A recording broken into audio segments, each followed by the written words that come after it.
በኢትዮጵያና በህንድ መካከል ድልድይ እንጂ ዳገት አልነበረም በታሪካችን። ለዚህም ባህላችን በርካታ ነገሮቻችን ይተሳሰራሉ። ዛሬ የኛ የሆነውን ቀይ ባህር መልሶ ለመጠየቅ የሚሰጋ የሚጠራጠር ትውልድ መፈጠሩ የስነ ልቦና ስብራት አካል ነው። አንችልም ብሎ ነው የሚያስበው። እኔ ላረጋግጥላችሁ እወዳለሁ፣ ኢትዮጵያ ትችላለች። ኢትዮጵያ የጂኦግራፊ እስረኛ ሆኗ ለዘላለም ትኖራለች ብሎ የሚያስብ ኢትዮጵያዊ ካለ እርሱ የሞተ ነው።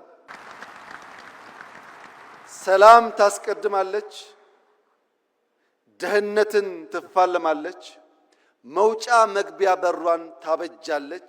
ይህ አይቀሬ ጉዳይ መሆኑን ተገንዝበው ወንድም እህቶቻችን በፈጠነ ጊዜ ለድርድር ራሳቸውን ዝግጁ እንዲያደርጉ ማድረግ ነው።